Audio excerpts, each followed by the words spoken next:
Welcome to Sacrilegious Discourse. For this is what the Sovereign Lord says. Why do you need prophets to tell people who you are and what you want? If you can justify everything that the God of the Bible has done, then you can justify any of your behavior. A lot of this mentality is trickling into what is now mainstream right-wing Christianity. I am capable of empathy greater than this God of the Bible. This is a Bible that they tell kids. This is the good Lord. This is the good book.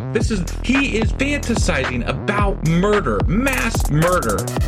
Head over to sacrilegiousdiscourse.com right now to find out how to leave us a review or support us on Patreon.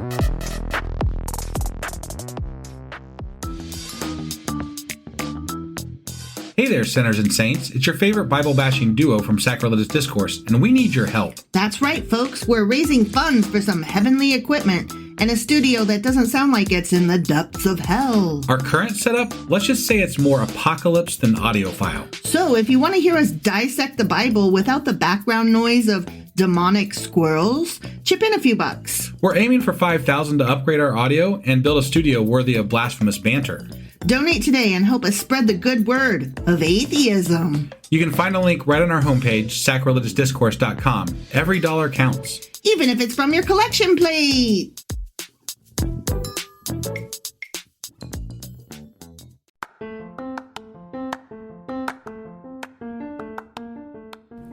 Welcome to Sacrilegious Discourse. I'm husband. And I'm wife. Together, we're reading the Bible for the very first time. We grew up without religion and wanted to know what all the fuss was about. Well, what have we learned so far? That God is a dick, and apparently some people believe in talking donkeys? We're not trying to pass ourselves off as experts. Nope, we're just reading the Bible for the first time and giving our first take reaction. If you'd like to join us in this venture, you might consider starting at episode 1. Otherwise, jump in wherever you like. All right, let's go read the Bible. Yeah, let's get to it. Husband! Wife! Do you know what today is? Well, it's late, but it's still a Sunday. It is, and Which do you means... know what we do every other Sunday? I do. Do you? I do. What is It's Sacrilegious Book Club. Yeah, that's the one. That's the one. And what are we Sacrilegious Book Clubbing today?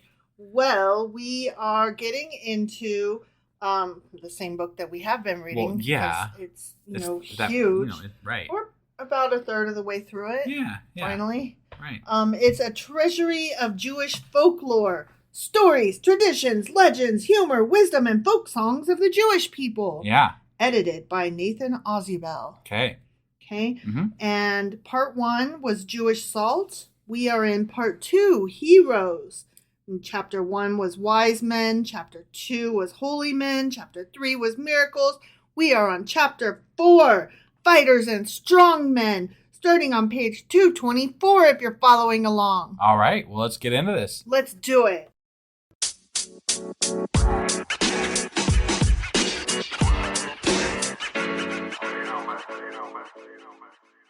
Okay, so fighters and strong men is quite a lengthy section. Oh, okay. But having said that, it's got a lengthy intro, of which I'm only going to read a few tidbits. Sure. And then it's got a couple of long stories, of which I'm only going to read one.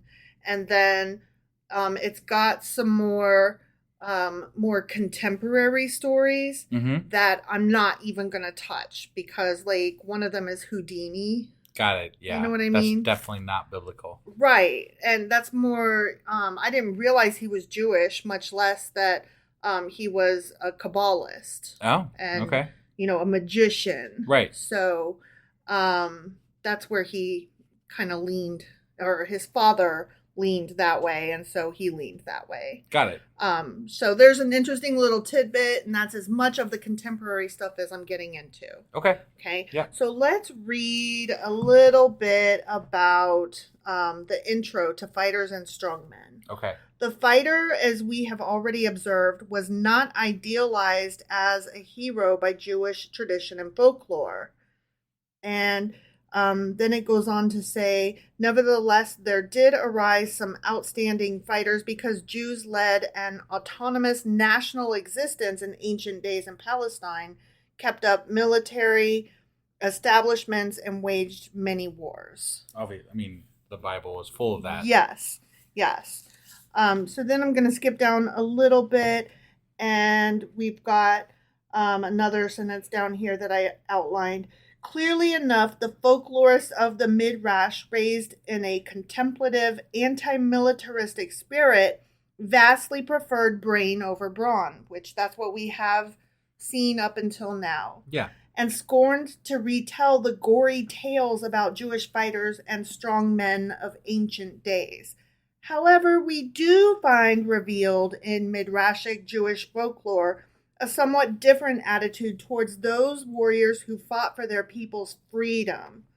They have not been revered merely as folk tales, but have been considered a means of rekindling the national heroic spirit among the Jews in the days of their oppression and decline. Okay. So for the most part, because they were so oppressed, they had these tales of intellect and being able to get out of a situation using their wits, or accepting that they can't get out of a situation and kind of resigning themselves to the plight of the trod upon. Sure. Right? That's for the most part. But they do have these heroic tales.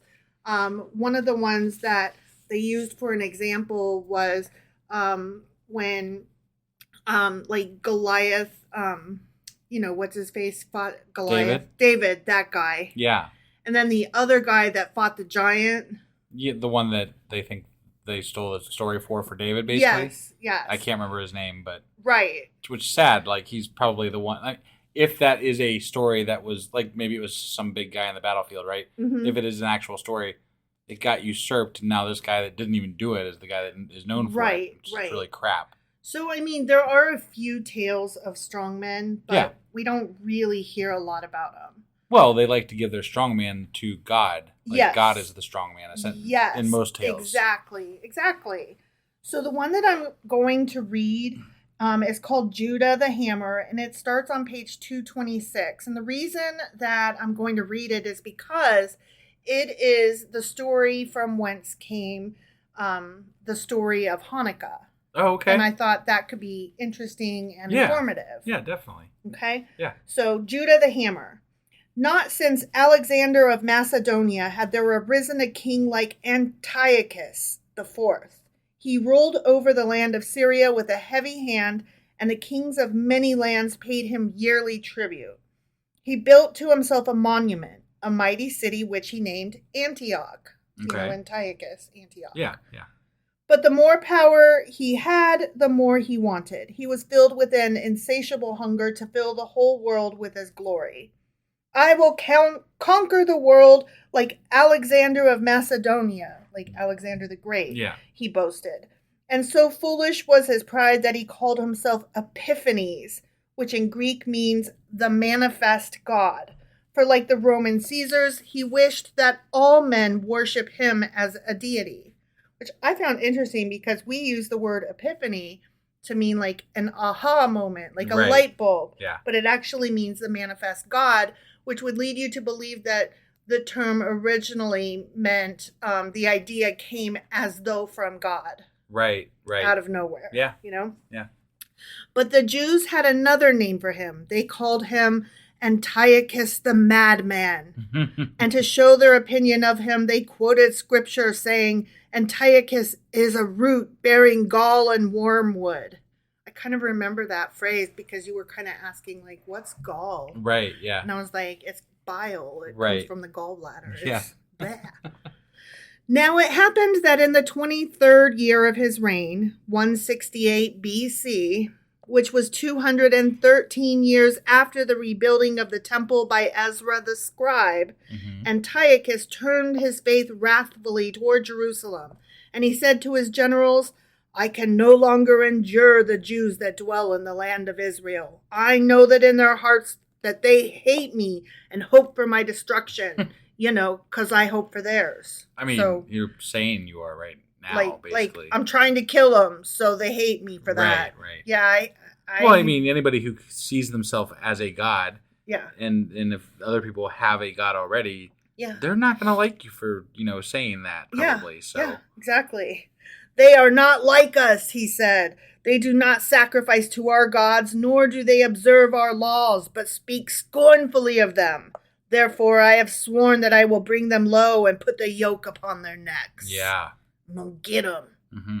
And Antiochus sent a great host against the Jews. They sacked Jurassic Park. Jerusalem. Sorry about that. Jerusalem. And they massacred its people, and yet there was no one to stand up against them, for the chief men of the nation remained cowed and silent and failed to rally the people. The Greeks broke into the temple and robbed it of its treasure. Oh, damn. Many Jews fled to Alexandria and others to Babylonia, to Persia, and to other distant lands. Whomever the Greek soldiers chose, they killed. Women and children they sold in all the slave markets of the world. The walls of Jerusalem they tore down and made desolate its houses and streets. So, I mean, the city keeps getting rebuilt and keeps getting knocked down. It's gone through some shit. It has. Antiochus had said to his generals, abolish the Torah and all the academies where it is taught from the land of the Jews. Punish with death all those who observe the Jewish customs. I decree that they no longer may circumcise their male infants and that they may not observe their dietary laws. Okay, I mean, I don't really care that they stop cutting off the tip of your son's dicks. Right, but I mean, this is It's this is good religious for a freedom, bad reason. Like this is why I'm not against religious freedom. Like, I am not against religious freedom. I am against unnecessary mutilation of babies' bodies. Sure. Or children's bodies. It was not seen that way. I understand, but that doesn't make it not that thing. No, I understand. I got you. As I was saying, it's a good thing, but for the wrong reason and for a very bad reason. Right. It's good that we, would say, can you guys maybe all of you not chop off people's dicks? Right. You know? Like, I mean, they're not chopping their dicks off, just to be fair. No, just, the tip of it. Right. Yeah, let's just not, though. Yeah. Let's not do that. It's not necessary. Sure. Compel them to violate the Sabbath, to bow before our gods, and bring their sacrifices to them upon our altars. And send my servants throughout the land to see that this be done. I added that evil laugh because it felt appropriate. It felt right. Yeah. Yeah. And the generals did as Antiochus told them. They went throughout the entire land of Israel, and they pulled down the synagogues and the houses of study. They defiled and destroyed the Torah scrolls and slew all who murmured against them. Think of all the history these stupid fuckers destroyed. Oh, you could say that about a lot of points in history. Like, I know. That galls me. Yeah. Speaking of galling. Yeah. And there were many martyrs who died to sanctify his name, and their blood was on the head of Antiochus. Not long after that, the heathen priests of Antiochus consecrated the temple to their chief god Zeus, and they raised a great statue of him upon the altar in the sanctuary. Interesting. Right? Yeah. I thought you'd like that bit. In his honor, Zeus's, yeah. They sacrificed a pig upon the altar and sprinkled its unclean blood in the sanctuary. That's just mean. Right. Right? Yeah. Like, that's just like sticking salt in a wound for no reason. Yeah. Right? That seems like what this whole campaign is about, though. Yeah. But it's just like, that was unnecessary. Right. You can kill people, but it's like, that's one thing. But then this is just cruel and obviously, unnecessary. This is pure hate. Like, not just like conquering. This is pure hate. Yes. So it's meanness for the sake of meanness. Right. Yeah. And when the people of Israel heard of this, they shuddered with horror, but they dared not murmur aloud, as their lives would be forfeit. So they fled Jerusalem in great numbers until Zion was a deserted city. Now it chanced that Apelles, a Greek official, came to the village of Modin, which is not far from Jerusalem, to carry out the decree of Antiochus. He raised an altar to the Greek gods and commanded the Jews to sacrifice a swine upon it. Among those who gathered was Mattathias, an old priest of the Hasmonean clan, and his 5 sons, Johanan, Simon, Judah, Eleazar, and Jonathan. When Mattathias heard what abomination Apelles wished the Jews to perform, he said to them, O my brothers, let all the nations of the provinces that are subject to King Antiochus obey him if they choose, even to the extent of betraying the religion of their forefathers. But we swear we shall not leave the path of our religion to go either to the right or the left. So he's like, I'll die first. Right. Which, that's very brave. Yeah.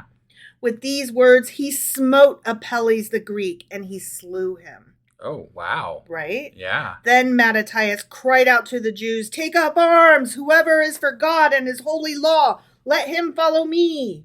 He and his 5 sons and many others of the sect of Hasidim, or the pious, fled into the hills. In the darkness they would descend on the Greek garrisons, and, although few in number and ill-armed, they slew many, for they were fierce with the hatred of the enemy and aflame with a love for their people and their God. The time came at last for Mattathias to die, for he was very old. And so he called his 5 sons together and said, O my sons, I must now depart from you, and so I wish to appoint a leader over you and over our army. I therefore choose you, Judah my son, to succeed me. Judah the hammer is the name of the story. Right. To succeed me, for your wisdom and heroic deeds are comparable to Judah the son of Jacob. Wow. Even as he was likened to a lion, so are you, and may our enemies tremble when they feel your strength. Serve God with all your heart and soul, and bring redemption to Israel. Boy, he does. Ah, okay. Saying this, Mattathias died, and Judah was general in his stead. So invincible was he in battle, so merciless in pursuit of the enemy, that the Jews called him Maccabeus, and that's where the Maccabees comes from, Okay. which in Aramaic means hammer. For he struck at the Greeks mightily like a hammer, blow upon blow. Gotcha. So when we read the Maccabees eventually, that's Right. what we're going to be reading about. Okay, all right. And the example of Judah set the hearts of his people aflame. They found new hope and new courage, and many flocked to him in the fastnesses of the hill and took up arms and fought with him against the Greeks. For they saw that he was wise and a great leader of men and understood the art of war. Also his 4 brothers, Johanan, Simon, Eleazar, and Jonathan, were great warriors. They too led the people to victory and performed acts of valor. And when those who had fled heard the reports of all this, they took heart and returned to the land of Israel, for they too wished to share in the glory of the sacred struggle. When King Antiochus heard of this, he grew very wrathful and sent army after army to punish the Jews. But Judah Maccabeus swooped down upon them unexpectedly from the hills, fierce as a mountain lion, and crushed them all. Oh, wow. Damn. Again, King Antiochus summoned his generals and said, Have you heard what Judah Maccabeus has done to me? He has destroyed all my armies and killed their generals. An end must come to this. And so he sent his most cunning generals, Ptolemy, Nicanor, and Gorgias, with a Greek host of 40,000 foot soldiers and 7,000 horsemen, as well as many thousands of Syrian auxiliaries. And they paused at the city of Emmaus, which lies in the plain. There they pitched their camp and waited to give battle to Judah. So confident were they of victory that they brought with them Phoenician slave merchants carrying chains with which to bind the captives. Oh, wow. Right? What a story. Right. When the Jews beheld the assembled hosts of the enemy, let me try that again. When the Jews beheld the assembled hosts of the enemy and saw how more numerous they were than their own forces, they were struck with fear. Seeing this, Judah said to them, Terrible indeed is the might of the Greeks, but more terrible is the vengeance of the Lord when he strikes at the wicked. Fear not the enemy, even though they are many and we are but few.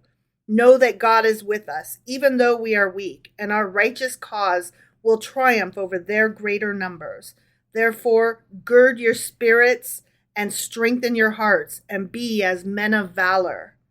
And so, as was his custom before battle, Judah put on sackcloth and poured ashes on his head like the veriest penitent.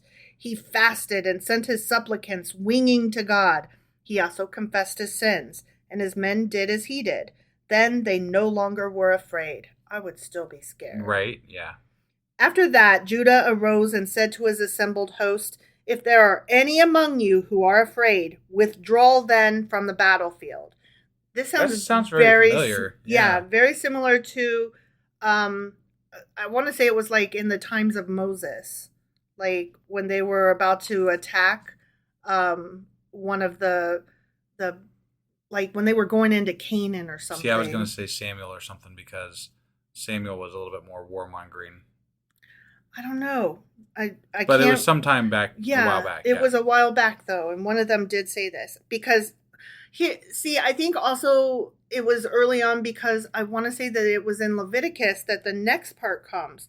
Also, the newly married and those who have but recently acquired riches, let them depart, for they will fight in a cowardly manner, being full of regret for what they have left behind. Maybe you are right. It does feel like maybe it was Moses then. Right? Like that was one of the laws of war that they had put out. Right. Like if you're recently married, get out of here. Yeah. That kind of thing. When these were gone, Judah drew up. So people did leave. People were like, I am scared actually. Right. Or, right. I am rich. Can I out? Right. So yeah, people did leave. When these were gone, Judah drew up his forces in the ancient order of battle of the Jews.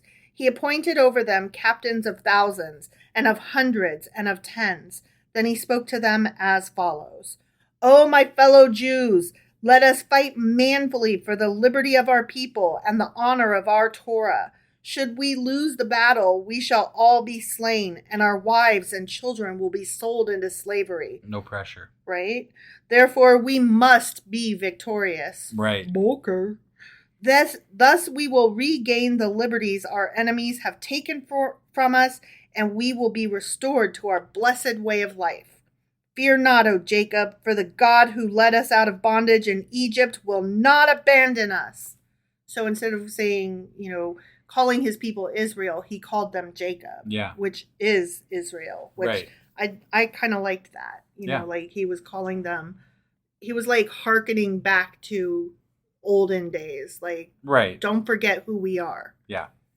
That night, the Greek general Gorgias left the main part of his army at Emmaus and came with 5,000 foot soldiers and 1,000 horsemen to fall upon Judah in the darkness.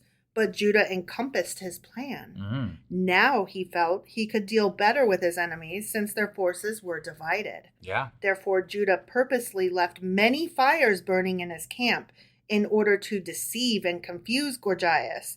And then he and his enemy departed. I said he and his enemy, but I meant he and his army departed. Yeah. He marched. More sense. Yeah, it does. Sorry. He marched all night long and arrived before the town of Emmaus, where was the camp of the enemy. Judah observed that the Greeks were well and skillfully fortified in their camp, and that their numbers were many times greater than his, for he had come with only 3,000 men. But he took heart, knowing that they were fast asleep, and did not expect him to attack. And when the moment came to strike, Judah commanded the trumpeters to sound the call to battle. Why would you sound the call? Hey, by the way, we're about to surprise attack you, but we're taking the surprise away. Yeah, and it's just an attack. That's really dumb. Yeah, I never get that. I don't understand. You could have probably got most of them without even waking the damn people up. Right? It's like, haven't you ever seen any movie ever? My God. Yeah. But no, they haven't. Right. When the Greeks heard it, that trumpet it was unnecessary. Yeah. They were astonished and dismayed, for they were certain Gorgias had destroyed the Jews. Judah and his men fell upon the enemy, who ran hither and thither in confusion and terror, and they slew many of those that resisted them, to the number of 3,000. The rest they pursued as far as Gadara, Ashdod, and Jamniah. Now Gorgias, who had gone in search of Judah and had not found him in his camp, was exceedingly puzzled. So he hastened back to the camp of the Greeks at Emmaus. When he came there and saw what had happened, he and his men turned in fright and fled. Yet for all the defeats inflicted on his armies, Antiochus would not rest. The next year, he sent Judea another host, this time of 60,000 foot soldiers and 5,000 horsemen under his greatest general, Lysias. Judah met him in the hill country of Bethsur with only 10,000 men, and yet he routed him and slew a great multitude of Greeks. Now Lysias was a prudent man. He marked well the spirit of the Jews, for he saw that they would rather die than lose their liberty and worship any but their own God, and that Judah inspired them with a heroism and a desperation in fighting that was more than human. Therefore he gathered the remnants of his army, and by forced marches returned to Antioch. This time King Antiochus felt fear in his heart, and he fled to the sea provinces of his kingdom. Probably because his own people were like, dude, I ain't going back there. We can't do this. I'll fucking take over your seat before I go back there. Yeah, So. like, this is a dumb fight. Right. They're not going to bend the knee. Yeah. They're just not. Yeah.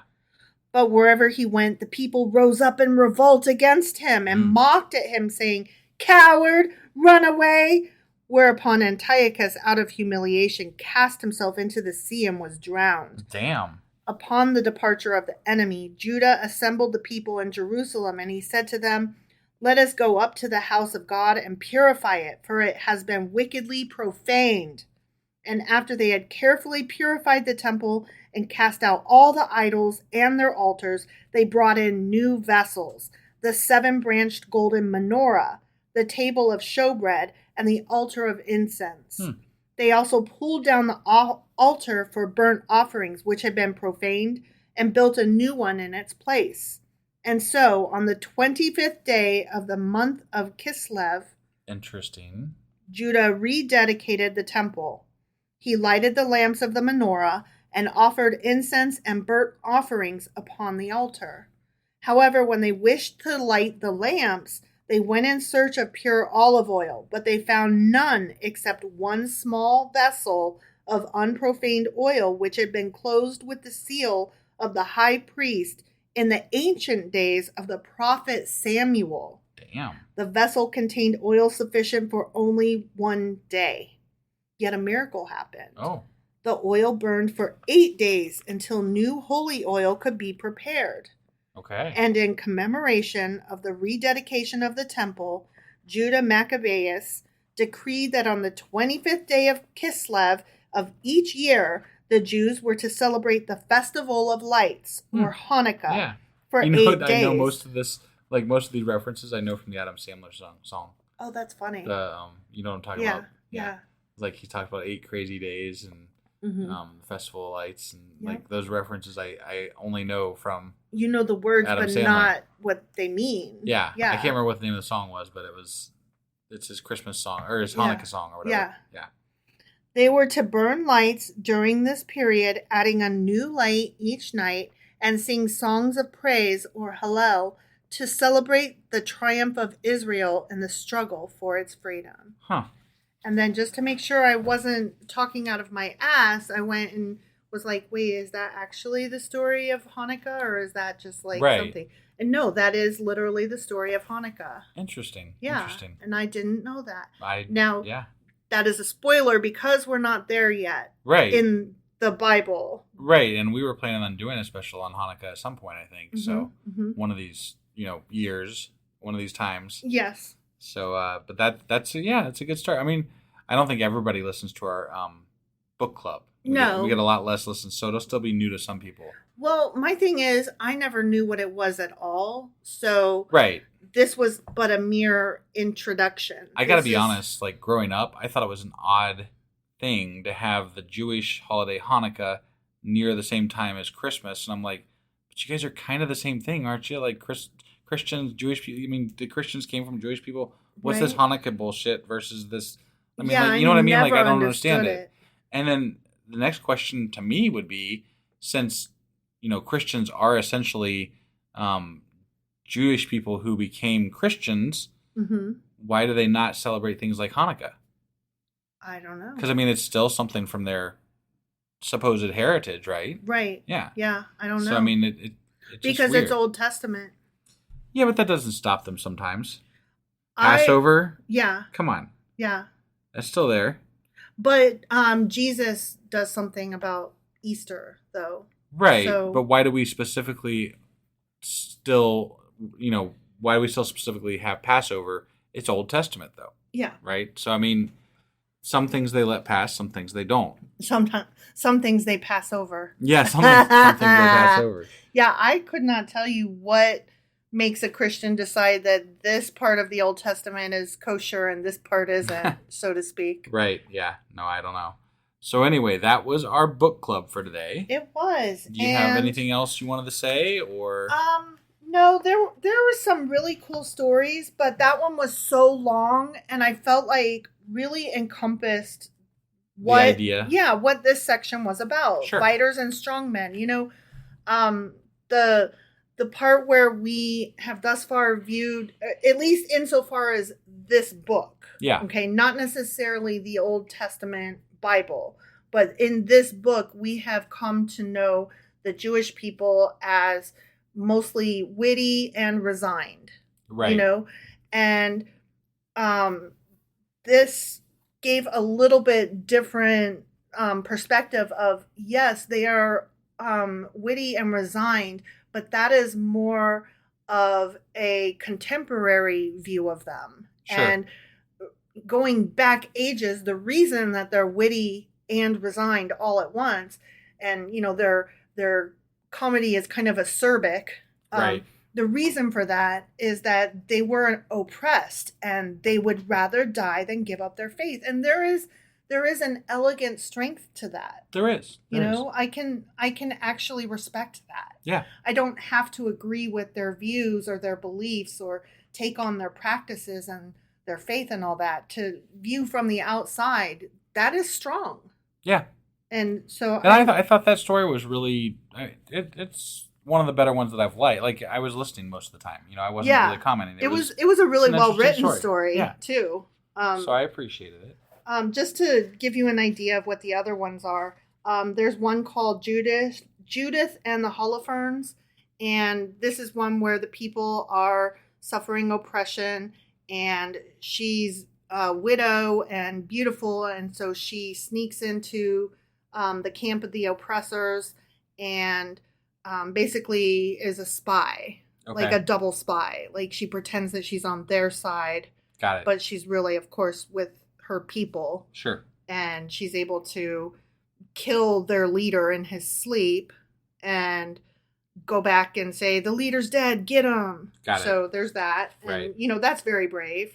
And I appreciate that woman, they have a woman hero in here, a woman fighter and strong man. Right.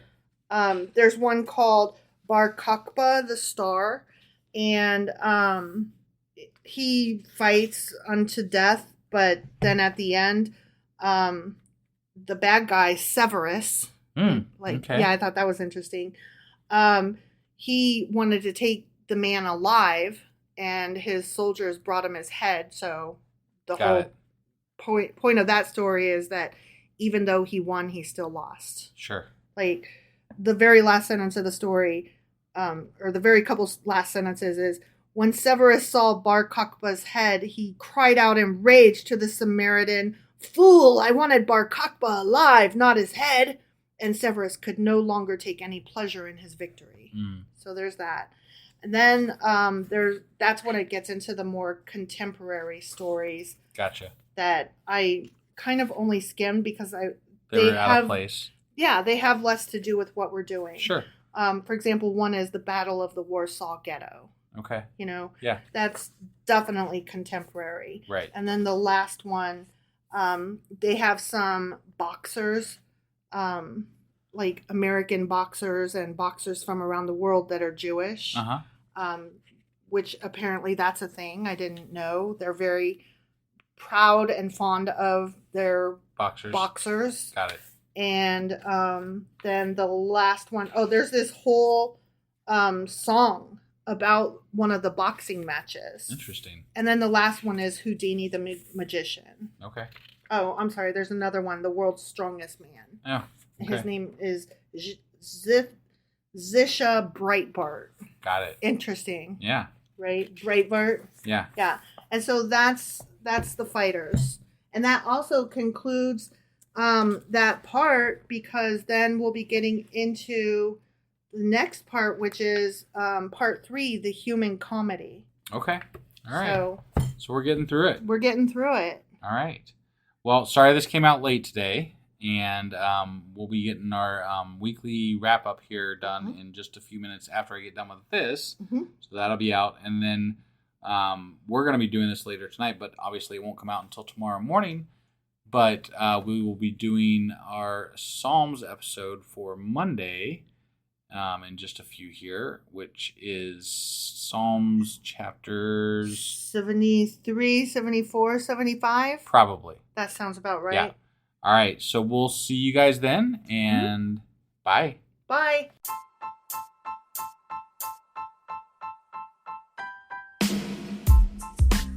Hey, wife, I guess that's the end?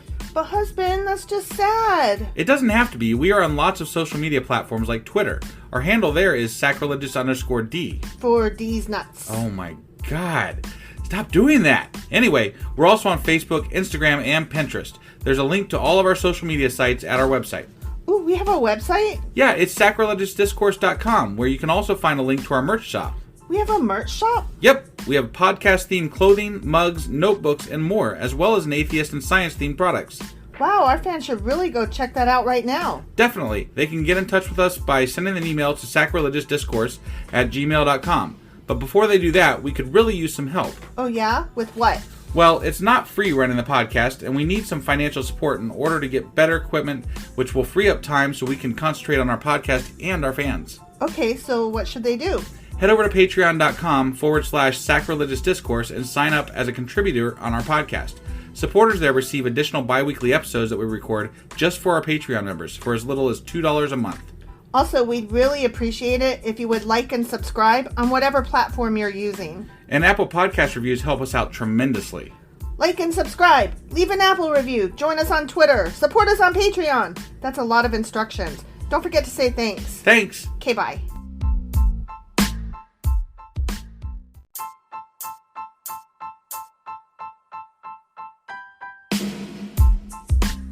Hey, wife, I guess that's the end?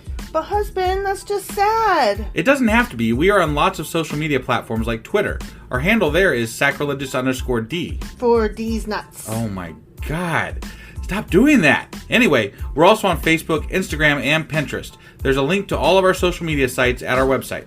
Ooh, we have a website? Yeah, it's sacrilegiousdiscourse.com, where you can also find a link to our merch shop. We have a merch shop? Yep, we have podcast-themed clothing, mugs, notebooks, and more, as well as an atheist and science-themed products. Wow, our fans should really go check that out right now. Definitely. They can get in touch with us by sending an email to sacrilegiousdiscourse@gmail.com. But before they do that, we could really use some help. Oh yeah? With what? Well, it's not free running the podcast, and we need some financial support in order to get better equipment, which will free up time so we can concentrate on our podcast and our fans. Okay, so what should they do? Head over to patreon.com/sacrilegious discourse and sign up as a contributor on our podcast. Supporters there receive additional bi-weekly episodes that we record just for our Patreon members for as little as $2 a month. Also, we'd really appreciate it if you would like and subscribe on whatever platform you're using. And Apple Podcast reviews help us out tremendously. Like and subscribe. Leave an Apple review. Join us on Twitter. Support us on Patreon. That's a lot of instructions. Don't forget to say thanks. Thanks. Okay, bye.